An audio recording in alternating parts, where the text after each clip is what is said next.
Hey everyone, it's Lexie. So in today's video I'll be sharing with you my summer reading recommendations. So summer for me, because I've been a student basically my entire life, is just a time to read just either bigger books or kind of books that are a little bit more contemporary, not as daunting as like a fantasy or historical fiction.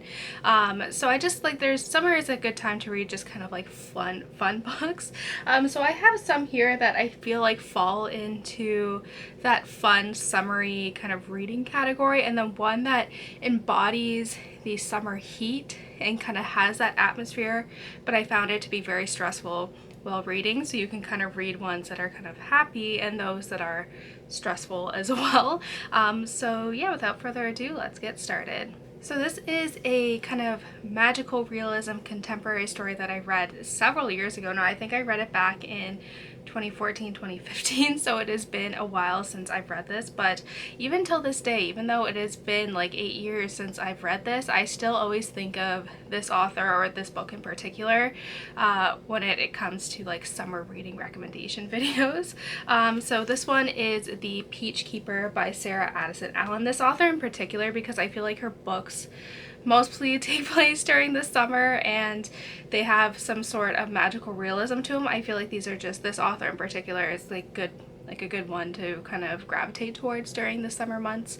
But this one, what I think was like a mix of murder mystery with magical realism. So it says, it's the dubious distinction of 30-year-old Willa Jackson to hail from a fine old southern family of means that met with financial ruin generations ago. The Blue Ridge Madam, built by Willa's great-great-grandfather, and once the finest home in the Walls of Water, North Carolina, has stood for years as a monument to misfortune and scandal. Willa has lately learned that an old classmate, socialite Paxton Osgood, has restored the house to its former glory with plans to turn it into a top-flight inn. But when a skeleton is found buried beneath the property's lone peach tree, long-kept secrets come to light, accompanied by a spate of strange occurrences throughout the town. Thrust together in an unlikely relationship, united by a full-blooded mystery, Willa and Paxton must confront the passions and betrayals that once bound their families and uncover the truth that have transcended time to touch the hearts of the living. So this one, I remember reading that and I loved the murder mystery aspect in here, where I also kind of feel like it embodies that like hot southern humid kind of summer feeling. I feel like this one does it as well. I think the author did a really good job of kind of integrating the murder mystery with some magical realism in it as well. It's just a fun read, and I feel like this is just a very summery cover as well. So this is an author I don't hear recommended on like any social media platform. So yeah, if you want to go check her out, she has a lot of magical realism books that are fun to read. So next up, this is a trilogy, and I marathoned this trilogy last summer and I really enjoyed it. So I think this is like another kind of just fun, light contemporary romance trilogy to kind of read during the summertime. And it is the Brown Sisters trilogy by Talia Hibbert. The first one being Get a Life, Chloe Brown, Take a Hint, Dani Brown, and Actor Age, Eve Brown. And it each follows each of the Brown sisters as they, fall in love and all of that stuff. From what I remember, this is like hate to love, fake dating, and like enemies to lovers, if I remember correctly. I think my favorite was Actor Age, Eve Brown. But yeah, these books are just a lot of fun. They're a lot steamier than what I was anticipating in terms of some of the explicitness in here. So just be aware, because some of it I was like, oh man. But yeah, they were just a lot of fun to read. They're just really cute. Like they're just like fun contemporary romances to read. And I feel like the author does a really good job at being inclusive in here. It kind of deals with, autism, OCD, pain, constant pain, like all these different things that are kind of thrown into this that makes it very unique in terms of, just talking about things that I feel like aren't necessarily really talked about a lot in kind of contemporary fiction. So I like how she brings that to light and all that, but I feel like this is just kind of a fun trilogy to read during the summertime. So nothing screams summer to me than a lighthearted murder mystery, and for this one I would recommend The Thursday Murder Club by Richard Osman. So this book actually like took me by surprise because I've heard like great things about this. Like, it has generally very positive reviews, but I wasn't expecting to love it as much as I do. I tend to read a lot of the like graphic murder mysteries, so this one was a little bit different for me, but it follows 4 unlikely friends that form the Thursday Murder Club. And so they are retired people, they live in retirement village, and when a murder takes place they want to, you know, throw themselves into the investigation, and just the ways in which they find to kind of insert themselves into the investigation is a lot of fun. They play on a lot of like elderly stereotypes, which I thought was just a lot of fun, and just the way it's handled is just super funny too. So I really enjoyed that. But this, like I said, it took me by surprise, and I feel like there's a big heart to this series. Like, as soon as I read this first book, I went to the library and got the second book. Like, that's how much I loved the kind of the unique world that this author has crafted.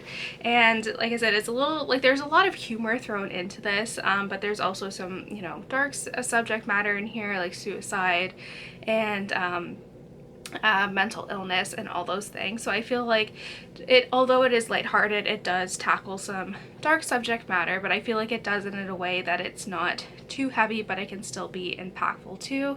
And if you marathon these 2 books over the summer, I think the 3rd book comes out in September, so you'll be all set. But yeah, this one, I like loved it. It was just a lot of fun. Like, there are times where I was just like laughing out loud because how much, like, just there's a lot of humor in here, and I really liked all that stuff. So yeah, if you want to kind of get into the murder mystery, I feel like this one is a good way to kind of get introduced to it because it's not too explicit or graphic or anything like that, and it just like it has the sense of found family, which I really love.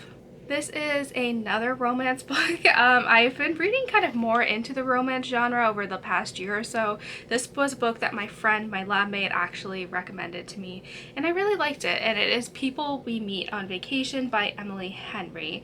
And this one follows 2 friends, and they've been friends for over 10 years. They became friends in university, and in present day they had a big falling out, and you don't really know what happened or what led to this falling out, but when kind of something happens where they are trying to, you know, rekindle their friendship, you get flashbacks to all of the vacations they went to. So once a year during the summertime, they would find a very cheap way to kind of go on vacation together. So you follow them throughout all these different vacations, and because you only follow them like once a year, like that one like 1 week of vacation every year, you kind of have to piece together everything that has happened in between all that, which I think is very interesting.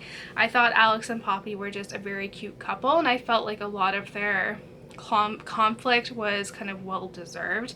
Poppy, I did feel like was a little bit annoying, but like the monologue that you get, like, you know how every rom-com has that one like monologue that one character gives to another, like I really enjoyed the one in here, and I liked the travel aspect in here was fun, and just following these 2 people over the course of their like 10-year relationship, from friends to obviously something more, I really enjoyed. And yeah, this one was very unique, and like I said, I really enjoyed it.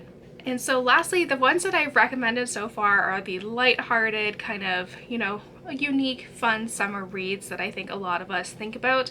But this is the one that I said that really embodies that hot, you know, dry summertime atmosphere. And this one honestly came to mind when I was like, when I think of summer, I think of The Four Winds by Kristen Hanna. So this one is very heavy. Like I said, I was very anxious throughout this whole thing. Like, I was stressed out reading this, but I learned so much, and it's definitely a book that has still stuck with me even though I've read this a while ago. Like, it's very much a standout. So it follows a girl named Elsa who ends up getting pregnant, and she's never been really loved by anyone, not loved by her family, and so we follow her as a mother who is taking care of her 2 children with her in-laws and her husband on the family farm.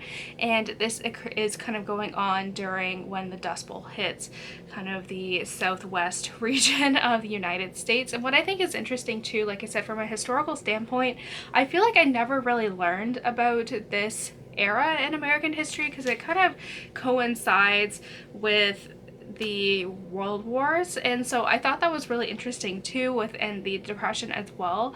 And just like, I thought that was very interesting. I learned so much, and I do have a somewhat disjointed American history, just between growing up in Canada and then having schooling throughout the US in like different school districts. So my American history is not the best, but yeah, I just feel like I learned so much, and just have everything this family had to persevere through. And you know, basically one of the main themes in here is Eliza learning to, you know, love herself and stand up for herself and her family and becoming brave. And you really get to see kind of that progression throughout this book, which I felt like was really well done. But yeah, like I said, this book was really stressful. I had to kind of read it in small doses, but the kind of the atmosphere that Kristen Hanna is able to craft in terms of that, you know, the Dust Bowl and like these like sandstorms going through and droughts and farms and animals dying, like, it's honestly, I've never read anything kind of like that where I felt like I was experiencing that with the characters. And just how Kristen Hanna is able to write so many different, you know, experiences throughout history, I think is really amazing. So like I said, this one is not kind of a lighthearted summer read, but it kind of gives you that, you know, atmosphere of like a really hot, dry, you know, drought era. Yeah, so like I said, just be forewarned, this one did stress me out, so you might have to take this one slow. So that's it, guys. I hope you guys enjoyed this video. Let me know in the comments below what some of your summer reading recommendations are and all of that fun stuff. So yeah, thank you guys so much for watching. Don't forget to give this video a thumbs up, and I will see you guys next time. Bye, guys.